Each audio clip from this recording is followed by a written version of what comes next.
अब इन पॉइंट्स को और भी डिटेल में डिस्कस करते हैं। सबसे पहला है एडवांसमेंट ऑफ नॉलेज। इसके दो पहलू हैं। The first is the assimilation of the intellectual achievements of the predecessors. Research का मतलब होता है कि नोन से अननोन की तरफ जाना।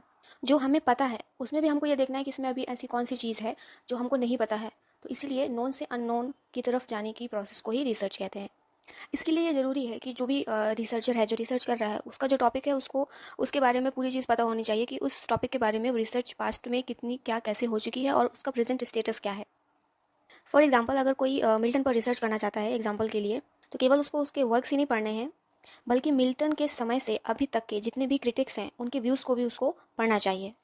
यदि वो ऐसा नहीं करता है तो वो हर एक संभावना बन जाती है, ये बिल्कुल पॉसिबिलिटी है कि वो वही बात रिपीट करेगा, वही आइडियाज़ रिपीट करेगा जो पहले एक्सप्रेस हो चुके हैं। एसी ब्रैडले ने ये बताने से पहले कि जो हैमलेट का जो डिले था उसका कारण था मेलनकली, ये बताने से पहले उसने बहुत सारे क्रिटिक्स के एक्सप्लेनेशंस को पढ़ा था, एग्जामाइन किया था, देखा था। इसीलिए रिसर्चर जिस टॉपिक पर रिसर्च करने जा रहा है तो उसको उसका लिटरेचर रिव्यू कर लेना चाहिए, सर्वे कर लेना चाहिए उस टॉपिक का। इसके लिए उसे बहुत सारी चीज़ों को पढ़ना चाहिए, बहुत सारे लोगों के व्यूज़ को पढ़ना चाहिए। कैसे?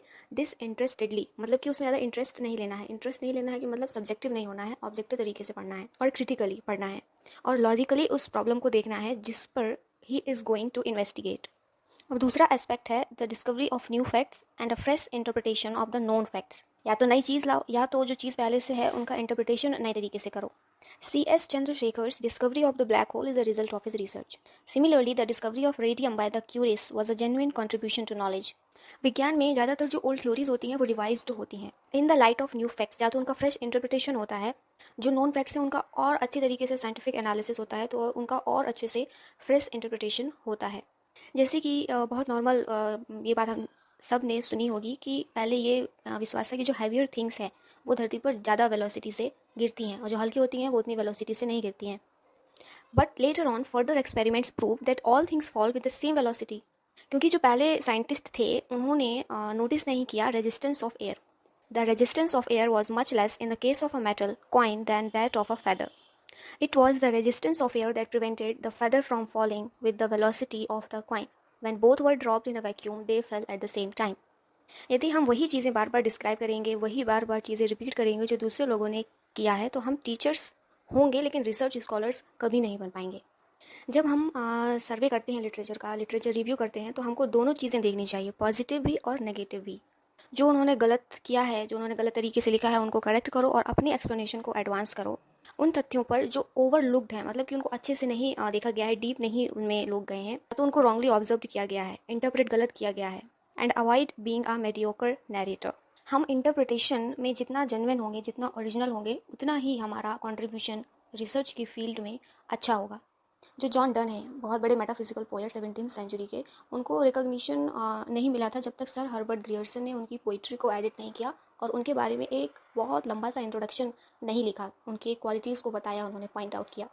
उन्होंने जब उनकी क्वालिटीज़ को पॉइंट आउट किया, डन की और अदर मेटाफिजिकल पोएट्स की, तब T.S. Elliott, F.R. लेविस और दूसरे पोएट क्रिटिक्स का ध्यान उन पर गया और इन्होंने ही इन मेटाफिजिकल पोएट्स को फिर आगे लाया। John Stallworthy's study of different drafts of its important poems and analysis of the development of his thought at each stage has widened our knowledge of the great Irish poet. दूसरा point था broadening the mind and sharpening the critical insight of the researcher. The researcher is made of a different stuff. जो researcher होता है वो भाई अलग ही रहता है, वो नॉर्मल व्यक्तियों की तरह नहीं रहता, क्योंकि वो रिसर्चर है, वो खोज रहा है, वो कुछ ऑब्जर्व कर रहा है, कुछ देख रहा है, तो उसकी जो पर्सनैलिटी है, उसका जो एटीट्यूड है, वो बाकी लोगों से अलग होगा। जो एक एवरेज रीडर होता है वो नॉवल पढ़ता है तो किस लिए पढ़ता है, प्ले पढ़ता है या पोएम पढ़ता है, किस लिए पढ़ता है? दो कारणों से, या तो एंटरटेनमेंट के लिए, मनोरंजन के लिए, या मोरल्स के लिए, कोई शिक्षा प्राप्त करने के लिए। He seldom bothers about the artistic presentation of reality. He may react against the views expressed in a book or disbelieve the facts presented there. वो ऐसा इसलिए करता है क्योंकि जो बुक में लिखा गया है, जो बुक में चीज़ें दी गई हैं, वो उसके आइडियाज़ के विपरीत हैं, अगेंस्ट हैं, जो उसने अभी तक अपने दिमाग में बैठा रखा था। रिसर्च जो है ये हमको वार्न करती है, सावधान करती है ऐसी रीडिंग से, कि आपको ऐसी रीडिंग नहीं करनी है। हमको तो ऐसे पढ़ना चाहिए किसी बुक को कि जो फैक्ट दिए गए हैं उस बुक में, उसको हम ऑब्जर्व करें, एनालाइज करें, ऑथर के पॉइंट ऑफ व्यू को समझें और उसको कंपेयर करें अपने से। ऐसे नहीं कि जो हम मानते आए थे आज तक, अगर वैसा बुक में नहीं लिखा है तो हम उसके अगेंस्ट हो जाएं या बहुत अजीब सा रिएक्ट करने लगे। बेकन ने 17th सेंचुरी में जो कहा था is still valid for our researcher, read not to contradict and confute, not to believe and take for granted, not to find talk and discourse but to weigh and consider. ये किससे लिया गया है ये आप लोग बताएंगे कमेंट सेक्शन में। हमको किसी भी बुक को ऐसे नहीं पढ़ना चाहिए कि जो चीज़ हमें पता है उसको हम ढूंढ रहे हैं कि कहीं मिल जाए, ताकि हम लोगों को प्रूफ दिखा सकें कि देखो यहाँ पर ये लिखा हुआ है। तो मान ही नहीं रहे थे, मैं ऐसे मानता हूँ यहाँ इस बुक में ऐसा लिखा गया, हम प्रूफ दिखाने लग जाते हैं। या अपने ओपिनियन को कंफर्म करने के लिए जो हमारे दिमाग में पहले से ही है उसको भी कंफर्म करने के लिए हमको नहीं पढ़ना है। इसके लिए there is the necessity of critical insight and how to develop our critical insight, how to avoid being gullible और क्रेडुलस। गलिबल मतलब जो आसानी से धोखा खा जाए, क्रेडुलस मतलब विश्वास प्रवणता की जो चीज़ लिखी है बुक में उस पर पूरी तरीके से विश्वास नहीं करना है। तभी यहाँ पर क्रिटिकल इंसाइट की बात की जा रही है कि आपको कुछ ना कुछ खोजते रहना है कि अच्छा ये चीज़ लिखी है तो ठीक है, लेकिन मैं भी थोड़ा और सर्च करूँगा, उसको पूरी तरीके से नहीं मान लेना है कि जो बुक में लिखा है वो सब सही है। और ये तभी हो सकता है जब हम वाइड रीडिंग करेंगे, पार्टिसिपेशन हमारा होगा सेमिनार्स में, सिम्पोजिया में। वाइड रीडिंग से मतलब है study of life and literature in not only the chosen field but also other disciplines. Life तो भाई बहुत कॉम्प्लेक्स है। The different branches of knowledge are physics, chemistry, biology, medicine, economics, anthropology, religion, politics, history etcetera. Study man's different aspects and behaviours. ऐसा कह सकते हैं कि जो नेचुरल साइंस है वो केवल नेचर और यूनिवर्स के बारे में ही है, मैन के बारे में नहीं है। लेकिन तथ्य तो ये है कि जो साइंस है वो सबके बारे में है, वो नेचर और यूनिवर्स की स्टडी उसमें की जाती है इन रिलेशन टू मैन। उसके जो इन्वेस्टिगेशंस होते हैं वो सारे मैन पर ही होते हैं, मनुष्य पर ही होते हैं। वो सारे डायरेक्टेड होते हैं टू सॉल्व हिज प्रॉब्लम्स, मनुष्य की समस्याओं को सॉल्व करने के लिए ही उसके सारे इन्वेस्टिगेशंस होते हैं ना। जैसे कि अभी हम सबको पता है कि जो लिटरेचर है वो मैन की प्रॉब्लम और एस्पिरेशन का एक्सप्रेशन है ना। और जो लिटरेचर है वो एक मिरर है सोसाइटी का, जो सोसाइटी में हो रहा होता है वही लिटरेचर में राइटर जो होते हैं, ऑथर्स होते हैं, वो लिखते हैं। ये प्रभाव डालती है दूसरों पर, इन्फ्लुएंस करती है, खुद भी इन्फ्लुएंस्ड होती है by all the branches of knowledge. एक रिसर्चर तब तक अपनी क्रिटिकल इंसाइट को विकसित नहीं कर सकता जब तक कि उसके पास एलिमेंट्री नॉलेज नहीं होता नेचुरल साइंस का, सोशल साइंस का, फिलॉसफी, हिस्ट्री एंड रिलीजन का। A creative inter welds all the knowledge he has gained in his imagine active work. Milton ने जो टॉलेमीज़ का कॉन्सेप्ट था यूनिवर्स का उसको यूज़ किया, चॉसर ने एस्ट्रोलॉजी का, डन ने अपनी नॉलेज ऑफ साइंस को यूज़ किया। In modern times, poets and novelists have a much wider range. For example, Eliot based his Wasteland on Jessie Weston's From Ritual to Romance, and Sir James Fletcher's The Golden Bough, and the poets of 1930s made use of the ideas of Freud and Marx. दूसरा जो एक young researcher होता है उसके लिए ये बहुत he must है, ये उसको आना ही चाहिए डिस्टिंक्शन करना between a good text and a bad text. जो बहुत सारी एडिशंस आती हैं मार्केट में वो बहुत सारी गलतियों से भरी हुई होती हैं। इसीलिए हमको जो ओरिजिनल है, जो थोड़े सही लगते हैं हमें प्रूफ के साथ, जिनका कुछ हमको प्रूफ मिलता है, उनको कंपेयर करके देखना चाहिए जो मार्केट में आ रही हैं एडिशन से। इससे हम बहुत सारे मिस इंटरप्रिटेशन से बच जाएंगे, गलत नॉलेज नहीं मिलेगी हमको। तीसरा, हमको ये अपनी ये एबिलिटी डेवलप करनी चाहिए टू इवेलुएट एंड जज the general reliability of published research. Reliable का मतलब है कि आपकी जो रिसर्च है वो रिलायबल होनी चाहिए, कि किसी भी सिचुएशन में वही प्रोसेस से अगर हम वो कर रहे हैं तो वही सेम रिजल्ट आना चाहिए। सेम रिजल्ट आ रहा है तो आपका जो आपकी रिसर्च है वो रिलायबल है। सारे क्रिटिक्स जो हैं वो इम्पार्शियल नहीं होते हैं, निष्पक्ष नहीं हो पाते हैं अपने जजमेंट में। उनके जजमेंट जो हैं are warped by their postulates मतलब स्वयं सिद्ध, जो वो खुद से सिद्ध करके वे बैठे हैं। और वो ट्विस्टेड है, मतलब ऑब्जेक्टिव नहीं है, वो सब्जेक्टिव तरीके से जज कर रहे हैं, इसीलिए उनके जजमेंट में ये मिक्सचर है। मेथड्स, फॉल्टी एप्लीकेशन और पर्सनल प्रेजुडाइसेस से भी उनके जजमेंट्स जो हैं वो ट्विस्टेड रहते हैं। उनके पॉस्टुलेट्स के लिए हम क्रिटिक को ब्लेम नहीं कर सकते। उनकी जो लिटरेचर की थ्योरी है वो उनकी दोनों है, स्ट्रेंथ भी है और लिमिट भी है। A historical critic like Hippolyte Taine would not analyze a text in detail like the new critic. हमारे लिए ये जानना ज़रूरी है कि जो डिफरेंस है उनकी अप्रोचेस में वो क्या है, और ये पता लगाना कि उन्होंने जो मेथड अप्लाई किया है वो उन्होंने लॉजिकली उसको फॉलो किया है या नहीं। और ये केवल एक मैच्योर स्कॉलर क्रिटिक ही कर सकता है। Only a mature scholar critic can analyse the strength and weakness of their approaches. हमको ये पता होना चाहिए कि एफ आर लेविस ने और इलियट ने पहले मिल्टन को क्यों डिनाउंस किया और बाद में इलियट ने उसे क्यों प्रेस किया। ये जानना बहुत ज़रूरी है कि जॉनसन ने क्रिटिसाइज़ क्यों किया मिल्टन की पेस्टोरल पोएम्स को, और ये भी सोचना चाहिए कि वो अपने जजमेंट में सही था या नहीं।